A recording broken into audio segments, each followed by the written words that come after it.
નમસ્કાર વિદ્યાર્થી મિત્રો, જય શ્રી સ્વામિનારાયણ.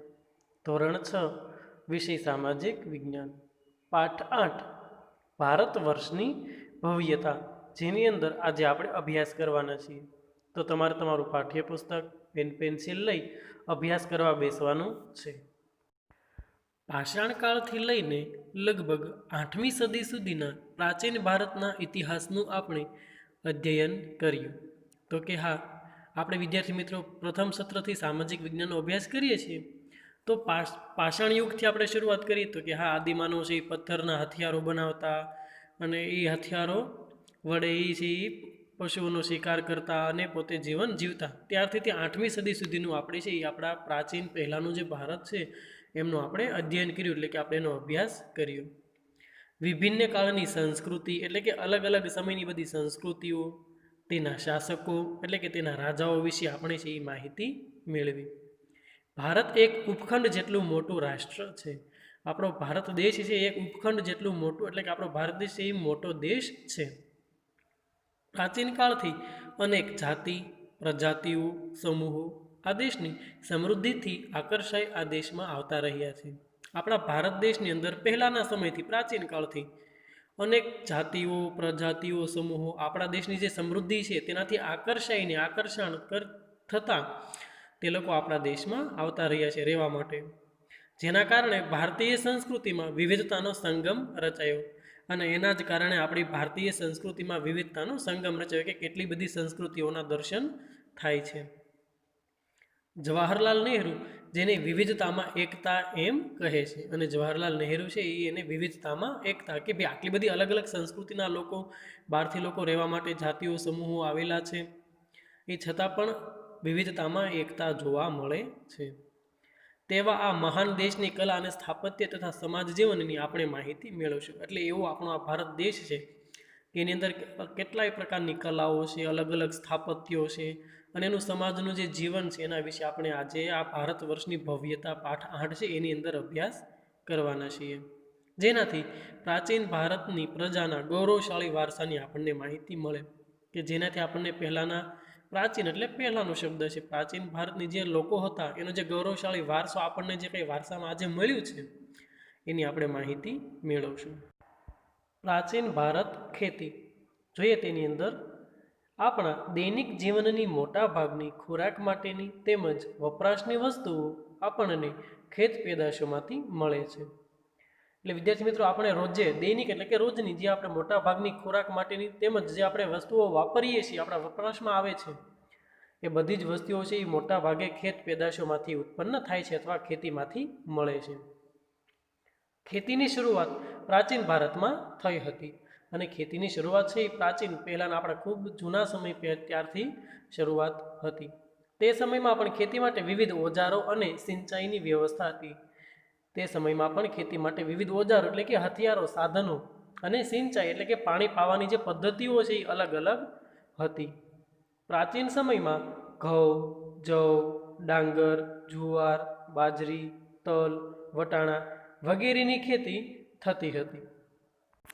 ઓજારો.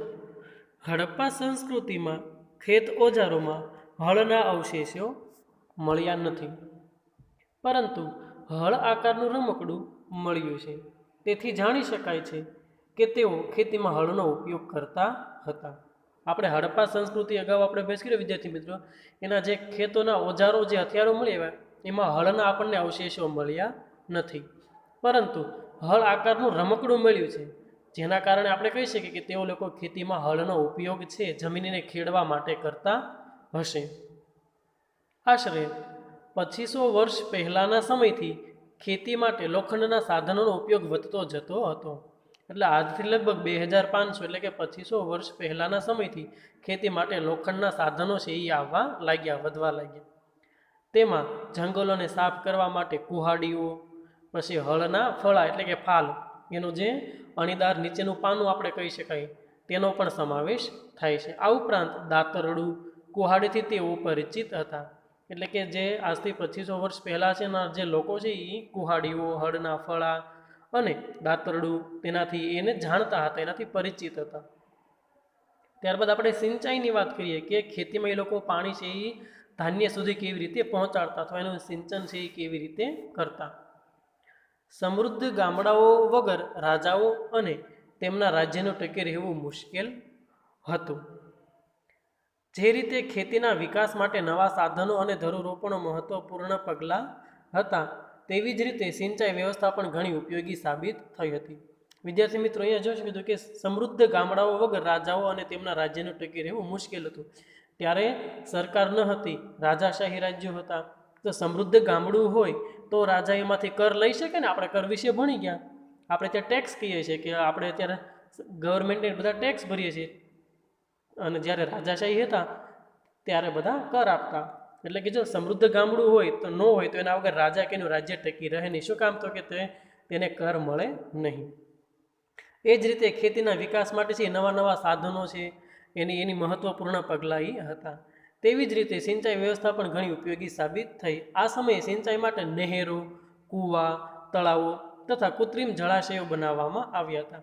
એટલે એ સમયે સિંચાઈ માટે પાણીમાં નહેરો, આપણે તો અત્યારે જોઈએ છે કે નર્મદા નદીમાંથી નહેર દ્વારા બધા ગામડે ગામડે પાણી પહોંચાડે છે. ત્યારબાદ કૂવા આપણે તમે લોકો જાણો જ છો, તળાવો હોય છે, અને કૃત્રિમ જળાશયો એટલે કે ઊંડો ખાડો બનાવી અને તેમાં પાણીનો સંગ્રહ કરવાનો, તો એવો ત્યારે બનાવવામાં સિંચાઈ માટે છે એ બધું આવા પગલાં છે એ ભરતા હતા. પ્રાચીન ભારતમાં ગ્રામીણ જીવન કે ગામડાઓનું જીવન કેવું હતું? ઉત્તર ભારત અને દક્ષિણ ભારતમાં ગ્રામીણ જીવન આ પ્રમાણે હતું. ભારતના ઉત્તર ભાગમાં ગામનો વડો ગ્રામ ભોજક કહેવાતો. આપણા ભારતના ઉત્તર દિશા તરફ આપણે જોઈએ તો કે ગ્રામનો જે વડો હતો, ગામના જે મેઇન વ્યક્તિ, આપણે અત્યારે સરપંચ કહીએ છીએ, તો એને ગ્રામ ભોજક કહેવાતો. સામાન્ય રીતે એક જ પરિવારના લોકો આ પદ પર પેઢીઓ સુધી રહેતા, અને સામાન્ય રીતે જે ગ્રામ ભોજક છે એ એક જ પરિવારના લોકો છે એ પોતાની પેઢીઓ સુધી રહેતા. આ પદ વંશ પરંપરાગત હતું. એટલે કે ગ્રામ ભોજકનું જે પદ છે એ વંશ પરંપરાગત હતું કે ભાઈ આજે એક પિતા છે એ મૃત્યુ પામે ત્યાર પછી એમનો દીકરો હોય તે પાછો ગ્રામ ભોજક બને છે. એ રીતે વંશ પરંપરાગત હતું. ગ્રામ ભોજક મોટા ભાગે ગામનો સૌથી મોટો જમીન માલિક હતો, અને ગ્રામ ભોજક છે એ મોટા ભાગે ગામનો સૌથી મોટો જમીન માલિક, જેને સૌથી વધારે જમીન હોય તે હતો. આ જમીન માલિક ભાડુતી માણસો રાખી ખેતી કરાવતો હતો, અને આ જે જમીન માલિક છે એ મજૂરી દ્વારા બધા લોકો માણસો રાખી અને ખેતી કરાવતો હતો. રાજા પણ ગામડાના કરવેરા ઉઘરાવવાનું કાર્ય તેમને સોંપતા, અને જે રાજાઓ હોય છે એ પણ ગામડાના જે કરવેરા ઉઘરાવવાનું હોય છે એ ગ્રામ ભોજકને કામ સોંપતા. તે કાયદા અને વ્યવસ્થાની સ્થિતિ પણ સંભાળતા, અને ગામની અંદર કાયદા વ્યવસ્થાની સ્થિતિ હોય તે પણ ગ્રામ ભોજક છે તે સંભાળતા. દક્ષિણ ભારતમાં 3 પ્રકારના લોકો રહેતા હતા, અને દક્ષિણ ભારતની અંદર 3 પ્રકારના લોકો રહેતા હતા. આજે આપણે વાત કરીએ ઉત્તર ભારતની ગ્રામ ભોજક, અને હવે આપણે દક્ષિણ ભારતની વાત કરીએ. તેમાં મોટા જમીનદારો, નાના ખેડૂતો અને જમીન વિહોણા મજૂર એટલે કે દાસ. જેની પાસે જમીન નથી તેને જમીન વિહોણા કહેવાય, મજૂર એને દાસ પણ કહેવાય. જોઈએ તેની અંદર નગર જીવનની અંદર મોટા ભાગના શહેરો 2500 વર્ષ પહેલા મહાજનપદોની રાજધાની હતા. એટલે કે મોટા ભાગના જે શહેરો છે એ 2500 વર્ષ પહેલા જે મહાજનપદો હતા એ આજુબાજુની રાજધાની હતા. આપણે મહાજનપદો એની રાજધાની બધો અભ્યાસ કર્યો ને આગળ, તો કે હા, આ શહેરો કિલ્લાબંધીથી સુરક્ષિત હતા, અને આ જે બધા શહેરો છે એ ફરતો કોટ હતો, એટલે કે કિલ્લો પેક શહેરો હતા. ઘણા શહેરોમાંથી વલયકૂપ પ્રાપ્ત થયા છે, અને ઘણા બધા શહેરોમાંથી વલયકૂપ પ્રાપ્ત થયા છે જે કૂવા તરીકે ઓળખાતા. આ જે વલયકૂપ છે તે કૂવા તરીકે ઓળખાતા. આ વલયકૂપ શૌચાલય, નીક અથવા કચરાપેટી માટે ઉપયોગમાં લેવાતા હતા, અને આ જે વલયકૂપ મળી આવ્યા છે તે ટોયલેટ માટે અથવા નીક, આપણે જે ગટરનું પાણી જતું હોય તેમના માટે, અથવા કચરાઓ ભેગો કરવા માટે છે ઉપયોગમાં લેતા હતા. ગ્રામીણ અને નગરના લોકો ખોરાકમાં ઘઉં, જવ, ચોખા, દૂધ, દહીં, ઘી, ફળફળાદી તથા માછલીનો ઉપયોગ કરતા હતા. અને આ જે નગરના લોકો હતા દક્ષિણના, એનું નગર જીવન, એના જે લોકો તો ખાવામાં ઉપયોગ માટે એ લોકો છે એ અત્યારની જેમ જ બધું ફળફળાદી છે, દૂધ, દહીં, ઘી, ઘઉં, જવ, ચોખા અને માછલીનો ઉપયોગ, એટલે કે મિશ્રાહારી હતા. પુરુષો અને સ્ત્રીઓ સામાન્ય રીતે 2 વસ્ત્રો પહેરતા. શરીરના નીચેના ભાગનું વસ્ત્ર નીવી અને ઉપરના ભાગનું વસ્ત્ર વાસ છે એ કહેવાતું. સામાન્ય રીતે પુરુષો અને સ્ત્રીઓ બે કપડાં પહેરતા. એમાં જે નીચેના ભાગનું વસ્ત્ર છે તેને નીવી કહેવામાં આવતું અને ઉપરના ભાગનું વસ્ત્ર છે તેને વાસ કહેવામાં આવતું. તમારે અહીં અંડરલાઈન કરી અને આ બંને શબ્દને યાદ રાખવાનું કે ભાઈ નીચેના ભાગનું વસ્ત્ર નીવી અને ઉપરના ભાગનું વસ્ત્ર વાસ. ક્યારેક ઉપરના વસ્ત્ર ઉપર દુપટ્ટા જેવું અધિવાસ લપેટતા અને ક્યારેક ઉપરના વસ્ત્ર ઉપર દુપટ્ટા જેવું લપેટતા તેને અધિવાસ કહેવામાં આવતું. પ્રાચીન ભારતમાં કલા આપણે જોઈએ તેની અંદર ઇતિહાસવિદો કલાને બે ભાગમાં વહેંચે છે. જે ઇતિહાસના જાણકારો છે, કલાના જાણકારો છે, તે લોકો એને બે ભાગમાં વહેંચે છે. એક લલિત કલા અને બીજું છે એ નિદર્શન કલા. જોઈએ આપણે લલિત કલામાં શું આવે અને નિદર્શન કલામાં શું આવે. તો કે લલિત કલામાં ચિત્ર, સાહિત્ય, સ્થાપત્ય, સંગીત, માટીકલા વગેરેનો સમાવેશ થાય છે. જ્યારે નિદર્શન કલામાં નૃત્ય અને નાટકનો સમાવેશ થાય છે કે જે આપણે એને જોઈ શકીએ છીએ.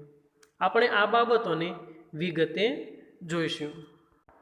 ભારતમાં સાહિત્યનો વારસો. ભારતીય સાહિત્ય ધાર્મિક, ધર્મેતર અને વિદેશી મુસાફરોના વર્ણનો એમ 3 ભાગમાં વહેંચાયેલ છે. એટલે કે આપણો ભારતીય સાહિત્ય છે એ ધાર્મિક, એટલે કે આપણા જે ધાર્મિક જે આપણા પુસ્તકો છે, પુરાણો છે, ગ્રંથો, જે વેદો છે તે આપણને જણાવે છે. ત્યારબાદ ધર્મેતર એટલે કે ધર્મની બહાર અને વિદેશી મુસાફરો જે વર્ણન કરે એમ 3 ભાગમાં વહેંચાયેલું છે. જેની અંદર આપણે જોઈએ પહેલું કે ધાર્મિક સાહિત્ય. ભારતમાં સૌથી પ્રાચીન ધાર્મિક સાહિત્યમાં વેદોનો સમાવેશ થાય છે. વિદ્યાર્થી મિત્રો, આપણા ભારતની અંદર સૌથી પ્રાચીન, સૌથી જૂનું આપણું ધાર્મિક સાહિત્ય હોય ને તો એ વેદો છે અને વેદોની સંખ્યા 4 છે. જેમાં ઋગ્વેદ, યજુર્વેદ, સામવેદ અને અથર્વવેદનો સમાવેશ થાય છે. અને આપણે આ વેદોને સમજવા માટે બ્રાહ્મણ ગ્રંથો અને આરણ્યકોની રચના કરવામાં આવી છે.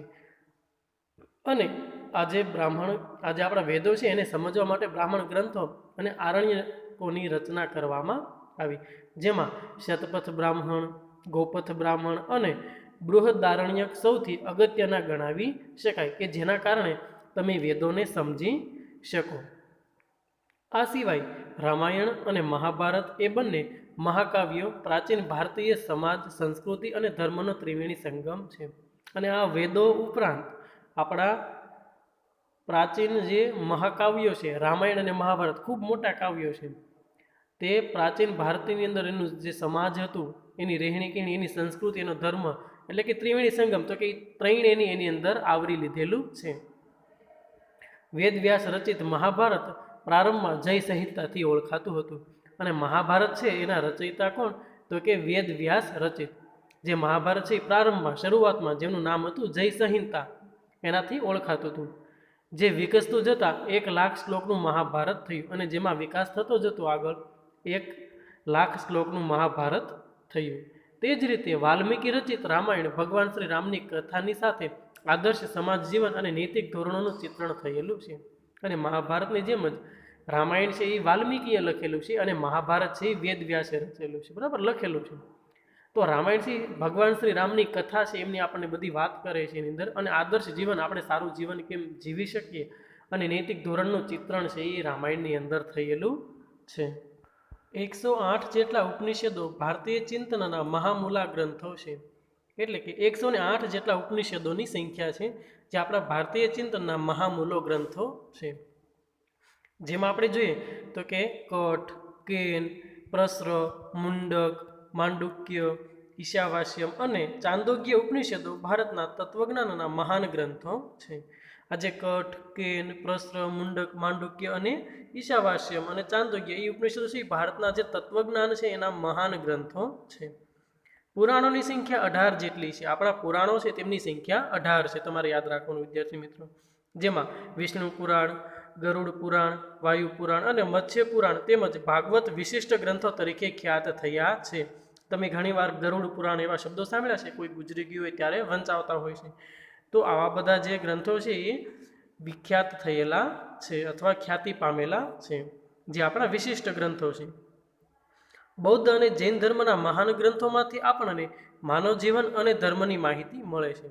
એવી જ રીતે બૌદ્ધ ધર્મ અને જૈન ધર્મના જે મહાન ગ્રંથો છે એમાંથી આપણને સમાજ જીવનની માહિતી અને ધર્મની માહિતી મળે છે. બૌદ્ધ ધર્મના મૂળ ગ્રંથોને ત્રિપિટક કહેવામાં આવે છે અને બૌદ્ધ ધર્મના જે મૂળ ગ્રંથો છે તેને ત્રિપિટક કહેવામાં આવે છે. તેમાં સુત્ત પિટક એટલે કે સૂત્ર પિટક, વિનય પિટક અને અભિધમ્મ પિટકનો સમાવેશ થાય છે. આ સિવાય જાતક કથાઓ, દીધ નિકાય, અંગુત્તર નિકાય અને મજ્જિમ નિકાય અગત્યના ગ્રંથો છે.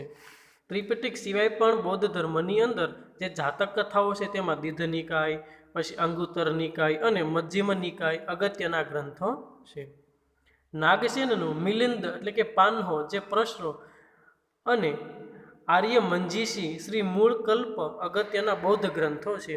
વિદ્યાર્થી મિત્રો, આ બધા છે મિલિંદ છે, પાન્હો છે, પછી શ્રી મૂળ કલ્પ છે, એ બધા બૌદ્ધ ધર્મની અંદર એના અગત્યના ગ્રંથો છે. જેમ આપણે હિન્દુ ધર્મની અંદર છે વેદો છે, મહાભારત છે, રામાયણ છે, એમ બૌદ્ધ ધર્મની અંદર એના ગ્રંથો છે. ત્યારબાદ તિબ્બત ભાષામાં બૌદ્ધ ગ્રંથની કંજાર અને તંજર બે સંહિતા પ્રસિદ્ધ છે. ત્યારબાદ તિબ્બત ભાષામાં આપણે જેમ ગુજરાતી, હિન્દી એમ તિબ્બત ભાષાની અંદર બૌદ્ધ ગ્રંથની કજાર અને તંજર એ બે સંહિતા પ્રસિદ્ધ થયેલી છે. જાતક કથાઓ, દીધ નિકાય, મધ્યમ નિકાય પણ બૌદ્ધ ગ્રંથો છે અને જે દીધ નિકાય અને મધ્યમ નિકાય છે એ બંને બૌદ્ધ ગ્રંથો છે.